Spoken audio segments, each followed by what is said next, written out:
인생은 마치 집을 짓는 건축과 같습니다.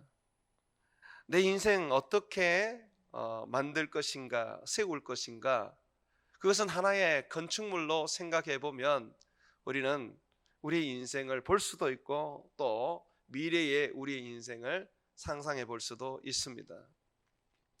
자, 그와 같이 우리의 신앙 또한 성경은 건축에 비유하고 있습니다. 우리의 믿음의 삶, 그것은 신령한 집을 짓는 것과 같습니다. 신령한 집이라는 것은 하나님의 성전을 말하는 것입니다. 하나님의 성전은 하나님이 거하는 집입니다.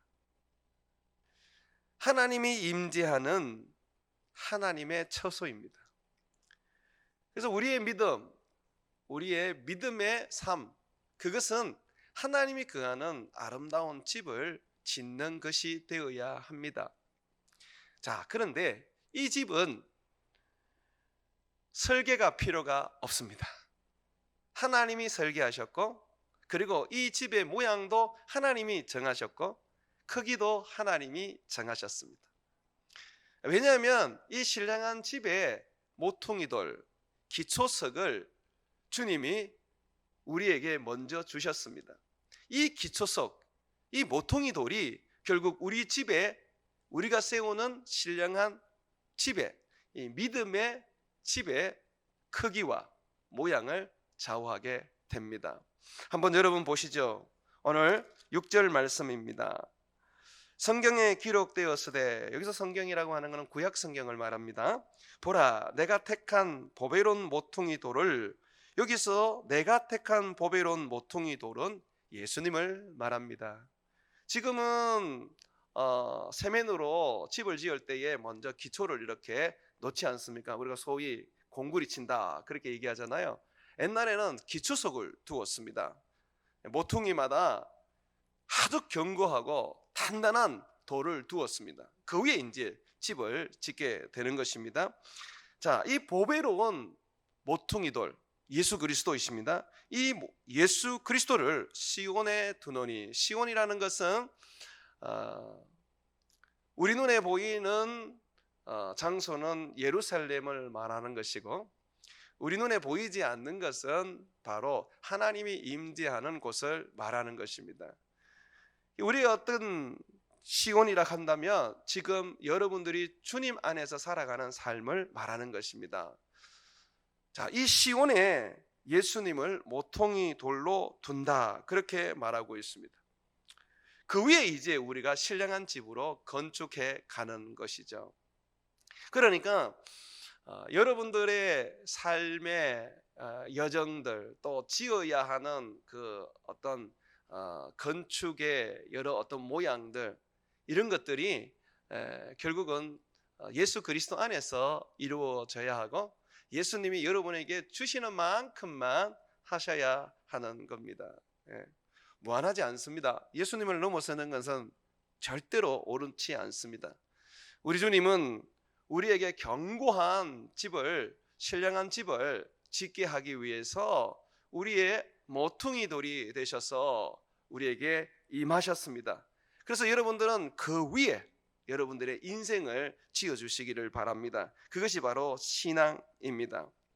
여러분들이 그 위에 신령한 집을 짓게 되면 여러분의 존재는 바뀌게 됩니다.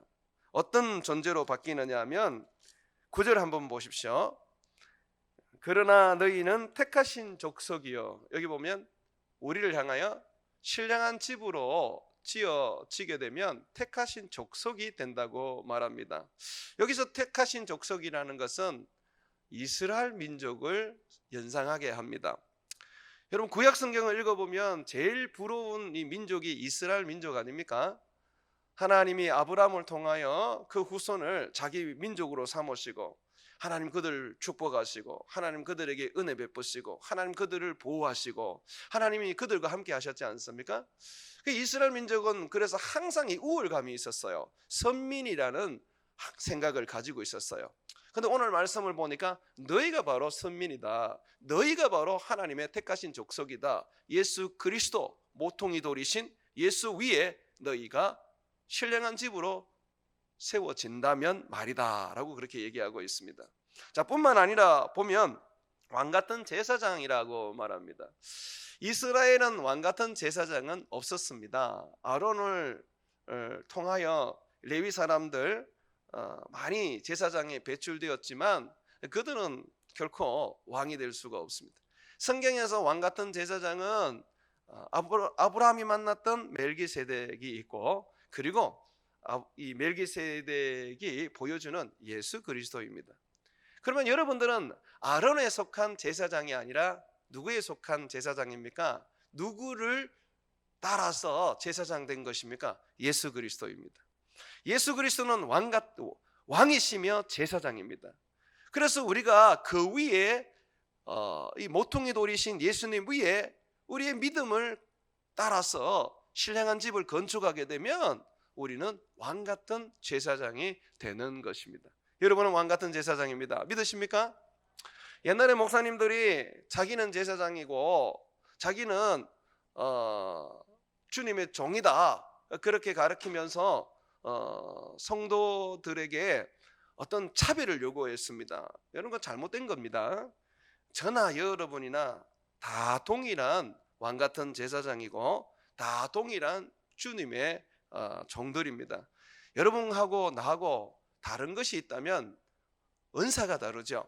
나는 말씀을 전하기 위해서 훈련을 받고 주님으로부터 세움을 받은 자일 뿐입니다. 교회 안에는 절대로 사람을 이렇게 뭐라 그럴까요? 줄을 세우면 안 됩니다. 목사, 장로, 집사, 권사, 이 절대 있을 수 없는 일입니다. 교회 안에는 오직 예수 그리고 성도 이렇게밖에 없는 것입니다. 다양한 직분을 가지고 우리가 함께 서로를 섬기며 우리 주님을 기쁘게 하는 것이죠. 자, 또 보면 여기에 보면 거룩한 나라라고 말합니다. 하나님의 나라랍니다. 하나님이 통치하는 나라라고 말하고 있습니다. 나라는 백성들을 보호해주는 곳이죠. 백성들에게 행복한 삶을 살 수 있도록 만들어 주는 것이죠. 나라는 왕이 다스려서 백성을 배부르게 합니다. 우리가 그 나라, 하나님의 나라라는 거죠. 그러면 하나님이 우리를 다스리시는 거죠. 하나님이 우리를 이끌어 주시는 것이죠. 하나님이 우리를 보호해 주시는 것이죠. 그런 존재가 되었다고 말합니다. 또 보십시오. 성경은 그의 소유된 백성이라고 말합니다. 우리가 하나님의 소유라는 거죠. 이전에는 누구의 소유였습니까? 정말 이름도 꺼내기 싫은 일입니다. 그죠? 마귀의 소유였죠. 그래서 마귀를 아비로 부르고 주인으로 부르고 우리가 따라갔지 않습니까? 그런데 이제 예수 그리스도를 믿고 모퉁이 돌이신 예수님 위에 우리가 신령한 집을 짓는 자가 됨으로써 어떻게 되었습니까? 우리는 주님의 소유된 백성이 되었습니다. 사랑하는 여러분, 이것은 정말 이스라엘 백성들이 소망했고 꿈꾸었던 모습이었습니다. 이스라엘 백성들은 정말 택하신 족속이 되고 싶었고 왕같은 제사장이 되고 싶었고 거룩한 나라가 되고 싶었고 그의 소유된 백성이 되고 싶었습니다. 그러나 그들은 얻지 못했습니다. 지금 성경에서 말해주고 있는 택하신 족속, 왕같은 제사장, 거룩한 나라, 그의 소유된 백성은 오직 예수 그리스도를 모퉁이 돌로 믿고 그 위에 신령한 집을 짓는 저와 여러분들입니다. 한번 보시죠. 출애굽기 19장 한번 펴보십시오. 출애굽기 19장 5절과 6절을 보시면요, 하나님께서 모세를 통해서 400년 동안 이집트에서 종살이하는 이스라엘 백성들을 이제 건져내시고 홍해를 건너서 시내산이라는 곳에, 호렙산이라고도 부릅니다. 곳에 그들을 모아서 그들에게 지금 말씀하시는 겁니다. 하나님께서 이집트에서 이스라엘 백성들을 구원해냈는데 그들을 향하여서 내 백성이라고 말하지 않습니다. 한번 보십시오. 5절 6절입니다. 세계가 다 내게 속하였나니 너희가 내 말을 잘 듣고 내 언약을 지키면, 여기는 조건이 있죠.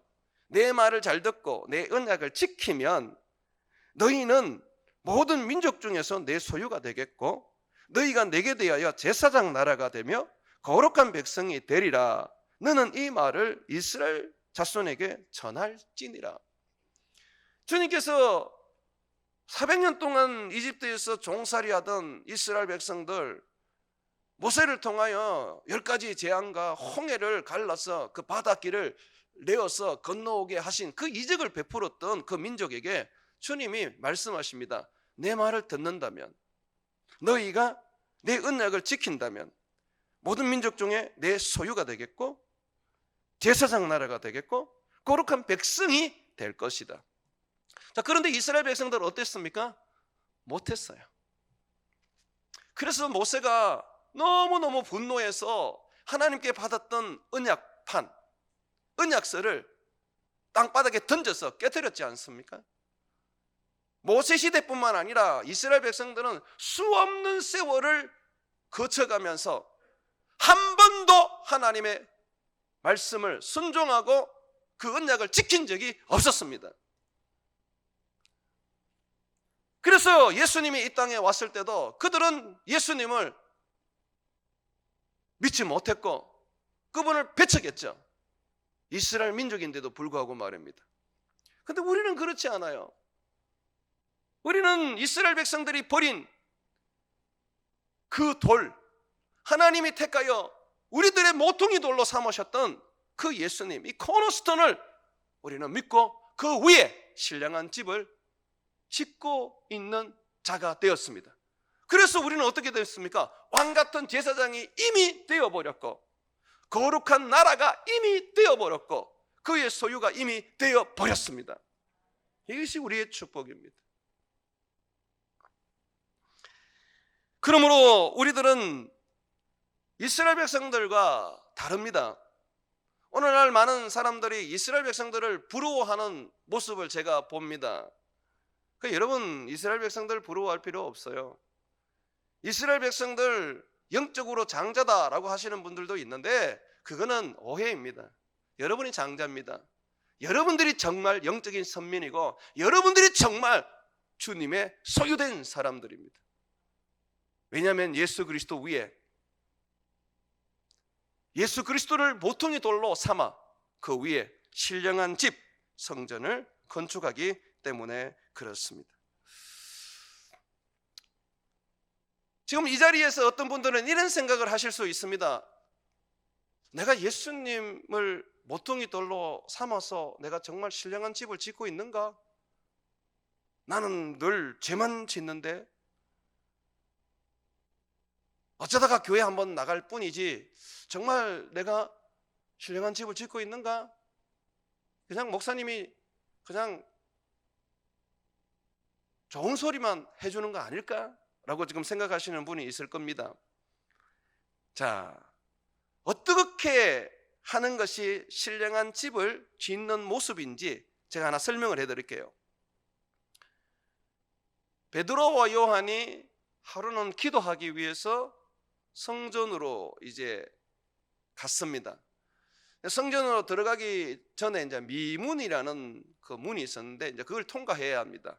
근데 거기에는 나면서부터 구걸하던, 나면서부터 이 안전뱅이가 됐던 사람이 있었습니다. 그리고 그 사람이 거기서 구걸을 하고 있었습니다.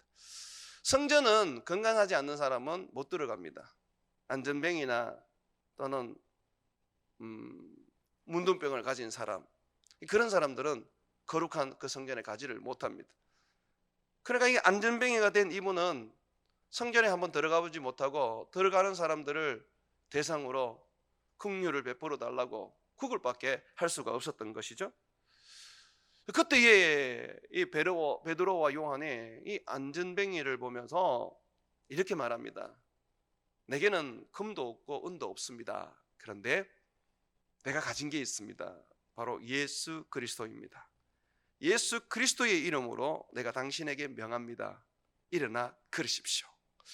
그 순간 태어나면서 불구를 가졌던 이분이 깨끗하게 낫고 건강하게 되어버렸어요. 한 번도 걸어보지 못했던 두 발로 가지고 뛰면서 그리고 성한 몸이 되어 성주 나라로 들어가 하나님을 찬양하게 되었어요.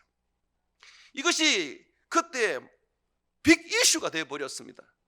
그래서 사람들이 막 몰려와서 베드로와 요한을 솔로몬 행각에 세우면서 어떻게 이런 일이 일어날 수 있느냐라고 물었던 것이죠. 그때에 이 베드로와 요한이 이렇게 말합니다. 여러분, 왜 우리를 주목합니까? 우리 개인의 경건과 능력으로 이 사람을 고친 것 같습니까? 아닙니다. 이 사람이 예수의 이름을 믿음으로 말미암아 고침을 받았습니다. 그러니까 베드로가 예수님의 이름으로 일어나십시오 라고 명령할 때 이 안젤뱅이가 그 이름을 믿어버렸다는 것입니다. 그 이름을 믿을 때에 이 안젤뱅이가 성함을 얻어서 고침을 받은 거예요. 이것을 나중에 이제 베드로가 공회에 잡혀가서 이 사건을 설명할 때 이렇게 설명합니다. 여러분들이요, 왜 이것을 못 믿습니까? 성경의 예언처럼 예수님은 모퉁이의 돌이 되셨습니다. 이 사람은 모퉁이의 돌이신 예수님 위에 믿음을 세웠습니다. 이 사람은 모퉁이의 돌이신 예수님 위에 주님을 믿고 주님의 말씀대로 주님을 섬기게 되었습니다. 그래서 이 사람이 나은 것입니다. 여러분, 모퉁이의 돌이신 예수님 위에 우리의 신령한 집을 세운다는 것은 바로 이겁니다. 내가 예수님을 믿는 것입니다. 예수님을 믿기만 하면 안젤뱅이가 고침을 받은 것처럼, 죄인이 의인이 된 것처럼, 죽을 자가 생명을 얻는 것처럼 되어버리는 것입니다. 믿음이에요. 믿음. 단순한 믿음이에요. 주 예수를 믿어라 그럴 때 아멘, 나는 예수님을 믿습니다 라고 하는 순간 우리는 그리스도를 모퉁이 돌로 삼고 그 위에 우리의 신령한 집을 세우기 시작하는 것이죠. 지금도 이 역사는 우리들에게 일어나고 성도들에게도 일어납니다. 기적과 이적이라는 것이 예수 믿기 전에 예수 믿으라고 행해지는 일들만은 아닙니다. 그것이 주로 행해지지만 때로는 주님께서 자기를 믿는 백성들에게, 자기를 믿는 자녀들에게 이적과 기적을 베풀어 주님의 은혜를 주십니다. 그래서 성도들은 이적과 기적을 좀 상식처럼 여겨야 할 필요성이 있습니다. 내가 모퉁이신 예수님, 코너스톤이신 예수님 위에 내 믿음을 세우고 신령한 집을 지어간다면 기적은 상식이 될 수가 있는 것이죠. 오늘 베드로는 그래서 우리에게 얘기해주고 있습니다. 건축자들이 버린 이 돌이 우리 하나님께서 택하셔서 우리의 모퉁이 돌로 삼아주셨다. 그러므로 이 모퉁이 돌이신 예수님 위에 너희를 건축해라. 신령한 집으로 너희가 드려질 수 있도록 건축해라. 그러면 주님이 정말 우리가 신령한 집으로 살아갈 수 있도록, 신령한 집으로서 우리 하나님을 모실 수 있도록 만들어 주신다고 얘기해 주고 있습니다. 사랑하는 여러분, 예수님은 산돌이십니다. 살아있는 돌이라는 거죠.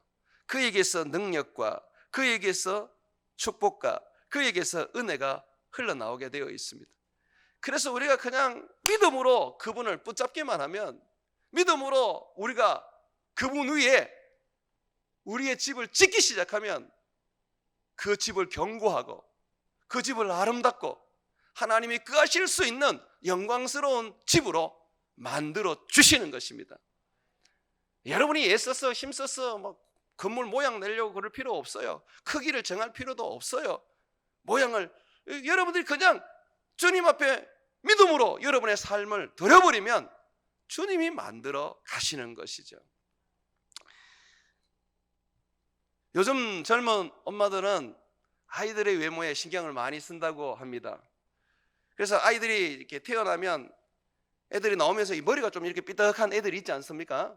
저도 옛날에 이 머리가 삐딱했는데 어른들이 그런 이야기를 하세요. 그냥 놔두면 그렇게 다시 머리가 돌아온다, 뭐 이렇게 얘기를 하세요. 근데 요즘 엄마들은 그렇게 하지 않습니다. 어린애들을 머리를 이쁘게 하기 위해서, 이 삐뚤어진 머리를 바로잡기 위해서 헬멧을 세우더라고요. 그래서 아이들이 어릴 때 참 힘들지만은 엄마들의 그런 이쁘게 만들려는 소망으로 이렇게 헬멧을 쓰게 됩니다. 자, 그런데 아십니까? 여러분의 삶은 헬멧을 쓸 필요가 없습니다. 내가 씌워줄 필요도 없고 여러분도 스스로 쉴 필요가 없습니다. 예수님을 코너스톤으로, 모퉁이 돌로 분명하게 믿고 그분 위에 여러분의 인생을 던져버리기만 하면 예수님이 알아서 삐뚤어진 것은 바로잡아 주시고, 병든 것은 고쳐주시고, 죽은 것은 살려주십니다. 그렇지 않고야 어떻게 우리가 예수님을 믿습니까?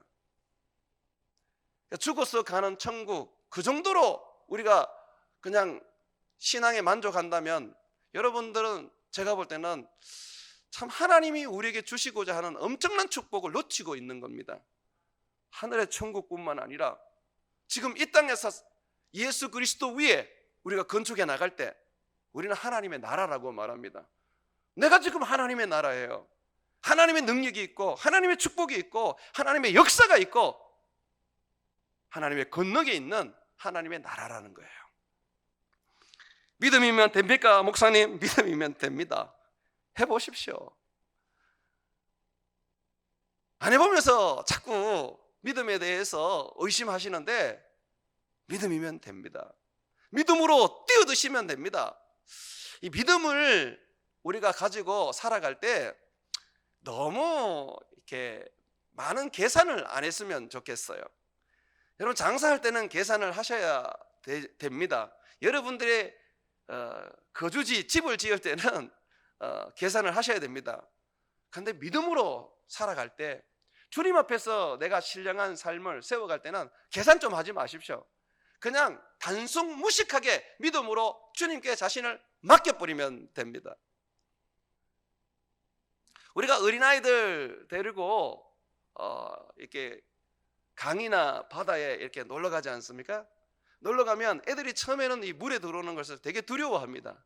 그러면 아빠가 물에 들어가서 이렇게 말하죠. 괜찮아, 아빠가 잡아줄 테니까 이리 와. 괜찮아. 심지어는 좀 아이들이 그 바위가 있는데 올라가서 한번 뛰내리고 싶은데 혹시나 애들이 그게 힘들까봐 막 두려워하잖아요. 그러면 아빠가 그 바위 밑에 가서 괜찮아, 뛰내려, 아빠가 받아줄게, 그래요. 근데 아이들은 어떻게 합니까? 그 아빠 말을 듣고 진짜 뛰내려 버립니다. 그런데 하나님은 그런 어린아이와 같은 신앙을 우리에게 요구하십니다.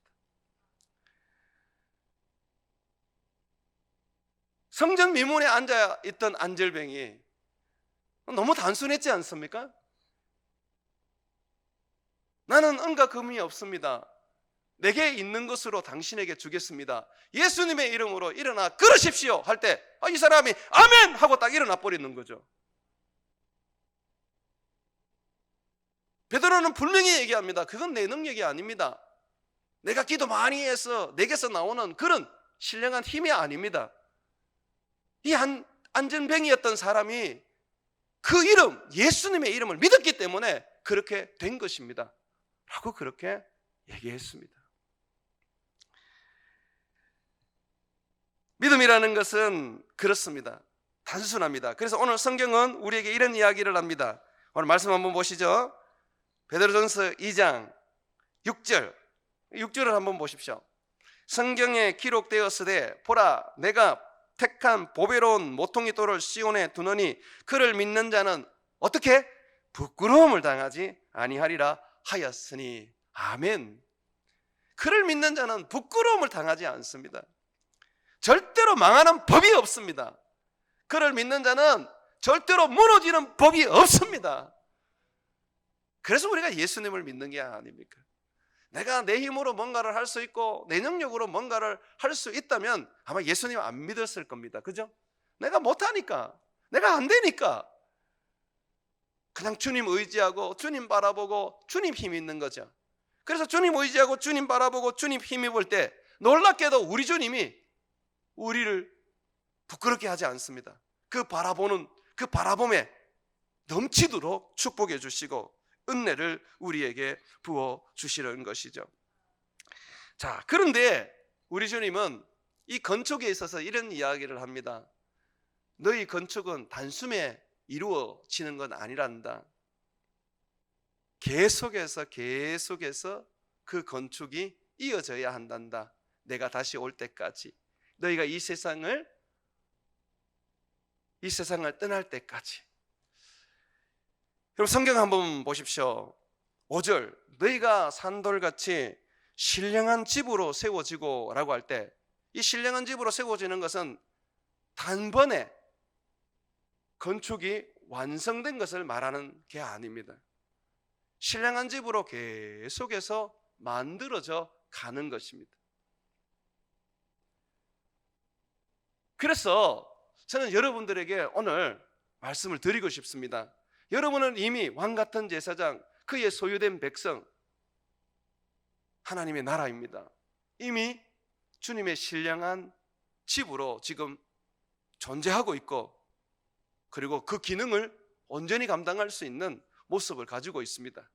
그럼에도 불구하고 계속해서 이 신령한 집으로 여러분들은 더욱더 만들어져 가야 되고 세워져 나가야 합니다. 그래서 여러분을 신령한 집으로 만들어갈 수 있는 이 세 가지 요소를 오늘 말씀드리고 싶은데, 첫 번째 요소는 예배입니다. 예배는 우리 하나님을 찬양하고 우리 하나님을 기쁘게 하는 일입니다. 그런데 아십니까? 예배는 믿음이 없이는 하나님 앞에 나오지 못합니다. 주님을 믿는 자들이 나오는 것이고 주님을 의지하는 자들이 나오는 것입니다. 믿음이 없이는 하나님을 기쁘시게 할 수 없다 그랬잖아요. 그거와 같이 이 예배는 하나님을 기쁘시게 하려고 우리가 주님께 나오는 것입니다. 그래서 예배와 믿음은 결코 분리될 수가 없습니다. 예배가 없는데 믿음이 자란다, 그건 거짓말이고요. 믿음이 없는데 나는 예배를 드린다, 그것도 거짓말입니다. 믿음이 없이는 그거는 종교적인 의식에 불과할 뿐입니다. 믿음이 있는 사람만이 참다운 예배를 드리는데요, 놀랍게도 우리가 하나님 앞에 예배를 드릴 때에 우리의 믿음의 고백일 뿐만 아니라 하나님은 그 예배에 우리에게 은혜를 부으셔서 더 큰 믿음으로 자라게 해 주십니다. 그래서 우리는 예배로 나올 때에 항상 하나님의 은혜에 대한 기대감을 가지고 있어야 해요. 예배의 목숨을 좀 거십시오. 우리 교회는 예배의 목숨을 거는 예배자를 만드는 것이 목적이 되어야 합니다. 제가 늘 누누이 말하지만은 저는 교회에서 봉사자를 만들어내는 것이 크게 우리 교회의 중요한 사역이라고 생각하지 않습니다. 우리가 정말 목숨 걸어야 하는 것은 결국 예배자, 제자 만드는 것입니다. 예배자를 만들어 놓으면 이 예배자가 하나님 앞에 예배를 드릴 뿐만 아니라 삶으로도 예배를 드리기 때문에 자기 몸을 거룩한 산제물로 드려서 헌신하고 교회를 섬기는 것입니다. 한국교회는 예배자가 되는 것이 중요하지 않았던 것 같아요. 제가 볼 때는 교회를 유지하고 교회를 끌고 갈 수 있는 이 봉사자를 만드는 게 굉장히 중요했던 것 같아요. 그러다 보니까 자꾸 봉사를 중요시 여기거든요. 봉사가 중요하지 않습니다. 봉사 안 하셔도 됩니다. 여러분들이 참다운 예배자가 되면 그 예배의 삶이 결국은 내 몸을 주님 앞에 드리고 헌신하는 삶으로 나타나게 됩니다. 굳이 봉사하라고 말 안 해도 합니다. 봉사에 뛰어들게 되면 결국은 성도들에게 상처를 입히고 자기가 가진 칼로 성도들의 가슴을 찌르기도 합니다. 그러나 예배자가 돼버리면 성도를 섬기게 되어서 성도를 세우는 일을 하게 됩니다. 그러니 우리가 신령한 집으로 세워지려면 예배가 되어야 됩니다. 교회에서 가장 중요한 것은 예배입니다. 예배에 목숨 거셔야 됩니다. 하나님을 예배하는 것이 우리들의 삶의 근본이 되어야 됩니다. 그러면서 하나님으로부터 은혜를 받는 것이 우리에게는 가장 중요한 일이 되어야 합니다.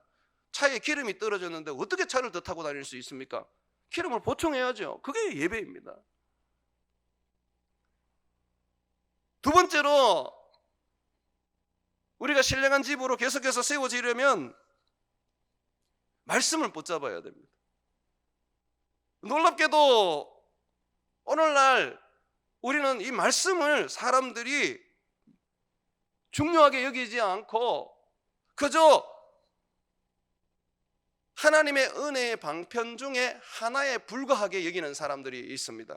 이 성경은 신하다라고도 여기는 사람이 있고, 어떤 거는 내 마음에 와닿으면 믿으면 되고, 어떤 거는 내 마음에 안 와닿으면 그냥 버리면 된다고 생각을 합니다. 그러다 보니까 많은 교회의 목사님들이 성경의 소중함을 내려놓고 은사를 추구하고 교회의 어떤 사역에, 예를 들어서 복지하는 일이라든지 또는 사회에 참여하는 일들, 이런 것을 교회의 중요한 어떤 일로 만들어 버립니다. 그런 교회 다 죽습니다. 교회 역사를 보게 되면 은사가 하나님의 말씀을 세우는 데에 사용되어 버리면 정말 교회가 큰 부흥이 일어나는데, 은사가 말씀을 삼켜 버리면 교회는 이렇게 죽게 되었습니다. 그래서 은사는 그냥 로켓에 불과할 뿐입니다. 우주선의 본체를 띄우는 로켓에 불과할 뿐이라고 여겨야 하는 것입니다. 그래서 교회가 점점 성숙하고 점점 자라게 되면 말씀으로 가야 합니다. 은사는 이제 내려놓아도 아무런 문제가 되지 않습니다. 말씀이 나를 지배하게 되니까. 마태복음 7장에 보게 되면 예수님께서 내 말을 듣고 집을 짓는 사람은 반석 위에 집을 짓는다고 말씀하십니다. 내 말을 듣지 않고 지 마음대로 집을 짓는 사람은 모래 위에 집을 짓는 사람과 같다고 말했습니다. 우리가 신령한 집을 지으려면 반드시 반석 위에 집을 지어야 되는데, 예수 그리스도 위에 집을 지어야 되는데, 그러려면 예수님의 말을 들어야 해요. 예수님의 말씀이 여기 다 기록되어 있는데 이 말씀은 한 개도 안 듣고 귀에서 들리는 소리, 마음에서 들리는 소리, 그게 성령의 음성이라고 여기고 따라가는 분들을 보게 됩니다. 제가 말하죠, 그게 성령의 음성일 수 있습니다. 그러나 성경에 없으면 사탄의 소리라고 듣지 마라 그랬죠. 그리고 성경에 있는데 굳이 지금까지 계속해서 귀에서 들어야 되고 마음에서 들어야 됩니까? 그러면 귀에서 들리고 마음에서 들리면 그게 하나님의 말씀이라는 걸 어떻게 확신합니까? 어떤 분이 친구에게 전화를 해서 이렇게 말했습니다. 내가 기도하는데 성령님께서 너와 내하고 하나로 묶어 놓으셨다고 하더라. 그리고 말씀하시기를 너한테 신용카드 2장이 있는데 그걸 한 장 나를 줘서 정표로 삼으라 하더라. 그래 얘기를 하더랍니다. 참 우리 하나님이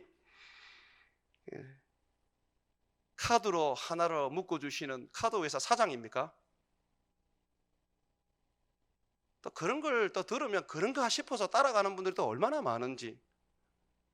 그런 건 전부 다 사단의 소리입니다. 신용카드 빌려주시면 여러분이 그 사람 빚 다 책임져야 돼요. 그래 놓고 나중에 하나님 원망하지 마십시오.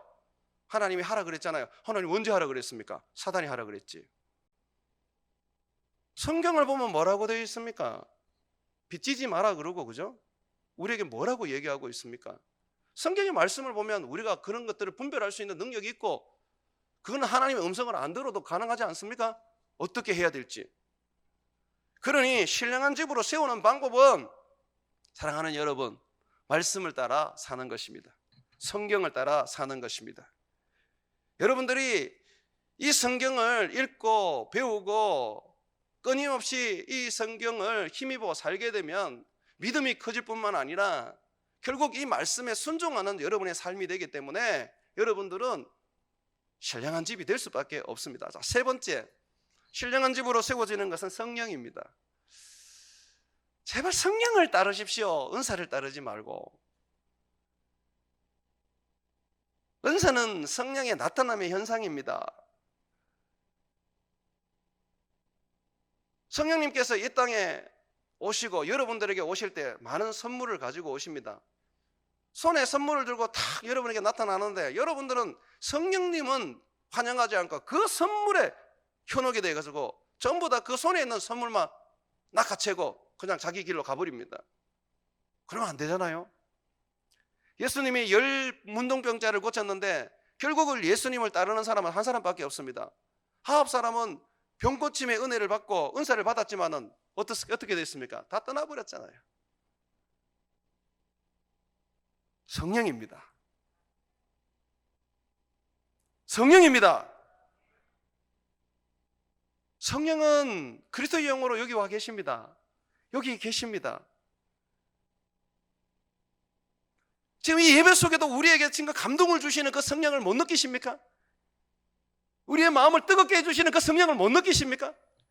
영이신 그 성령이 보이지 않지만은 그 성령이 여러분을 거듭나게 만들었고 그 성령이 예수 그리스도 코너스톤이신 그 위에 신령한 집으로 여러분을 세우고 있다는 것을 여러분 왜 못 느끼십니까? 내가 아닙니다. 예수입니다. 내가 아닙니다. 성령입니다. 예수님은 이 땅에 오신 이유를 두 가지로 설명을 합니다. 하나는 우리 죄를 속죄하기 위하여 대속물로 오셨고 하나는 우리에게 성령을 주시기 위하여 오셨다 그랬어요. 그래서 내가 성천하는 것이 너에게 유익이라 내가 가야지만이 아버지께 성령을 받아서 너에게 보내주리라 그랬어요. 그래서 제자들이 전도하러 나가려고 그럴 때 못 가게 하셨어요. 기다려라. 성령이 올 때까지. 너희 힘으로 하는 게 아니야. 성령이 와야 성령께서 너희를 인도해야 성령께서 너희를 세워야 성령께서 너에게 능력을 줘야 너희가 할 수 있는 거야. 성령이란다. 그렇게 말씀하셨어요. 그래서 예수님을 3번이나 부인했던 베드로가 나중에 이 성령을 받고 난 다음에 어떻게 돼버렸습니까? 목숨을 걸고 복음을 전하고 설교 한 번에 수천 명을 예수 믿게 만들었지 않습니까? 성령입니다. 제 목회에 있어서 제가 여러분들을 잘 섬기고 이 교회를 바르게 이끌어가는 데 있어서 절대적인 것이 바로 성령입니다. 제가 성령의 지혜를 받아야죠. 내가 성령의 인도함을 받아야 되죠. 내가 성령의 능력을 받아야 되지 않습니까? 금요일마다 여기 나와서 안수를 하는데 제가 능력이 없으면 그 안수가 무슨 의미가 있겠습니까? 그런데 그 능력이 내게서는 안 나온단 말이에요. 베드로와 요한이 안절뱅이를 건치고 난 다음에 했던 말처럼 왜 우리를 주목하느냐? 내 경건한 삶에서 나왔냐? 어떤 내가 수행을 했어 내가 어떤 가진 그런 삶에서 나왔냐? 아니다. 이 사람이 예수를 믿음으로 말미암아 예수를 믿는 믿음이 이 사람을 낫게 했다. 여러분, 믿음이 있는 곳에 성령의 역사가 나타납니다. 그러게 믿음으로 세워지는 신령한 집은 성령으로 되어질 수밖에 없는 거죠. 그러니 사랑하는 여러분, 제발 성령을 좀 인정하십시오. 제가 교회를 세우고 거의 7년 동안 늘 주제가 예수 성령 아닙니까? 성령입니다.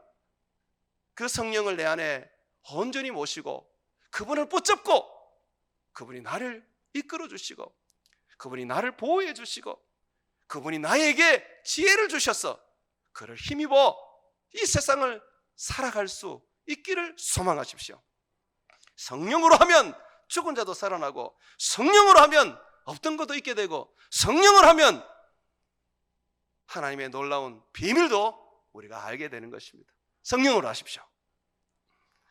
자, 그러면서 오늘 말씀에 우리에게 이런 말씀을 또 던지고 있습니다.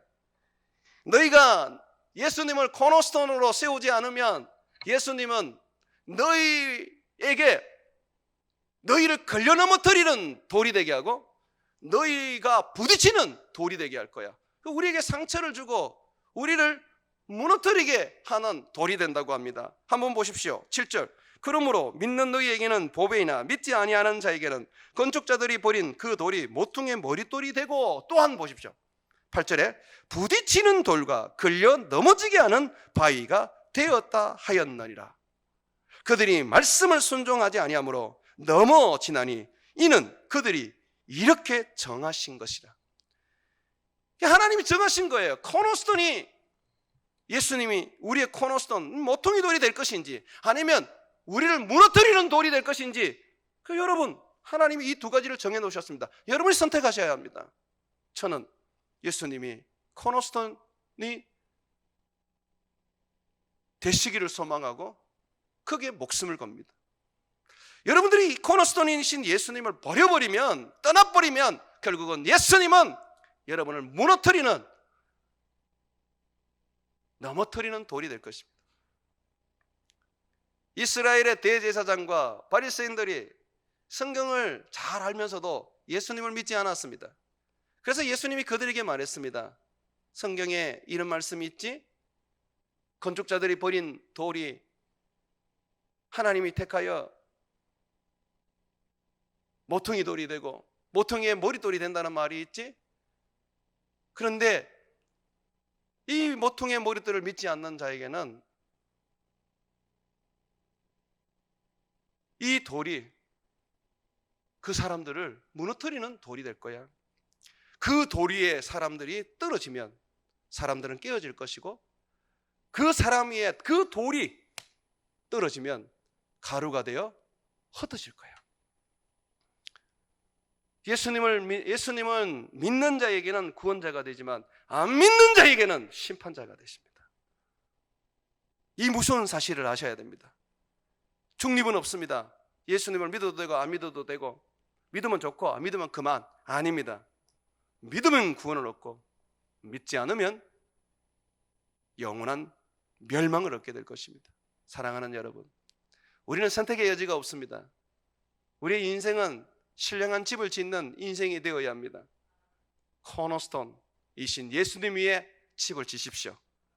그렇지 않고 여러분들의 삶 속에서 예수님 없는 인생을 건축하게 되면 결국 하나님이 택하신 이 코너스톤은 여러분들에게 부딪히는 돌이 될 것이고, 여러분들을 넘어뜨리는 돌이 되어서 여러분들에게 멸망으로 가게 할 것입니다. 그러므로 예수 붙잡고 예수 위에 아름다운 믿음의 삶을 사시기를 주의 이름으로 축원을 드립니다.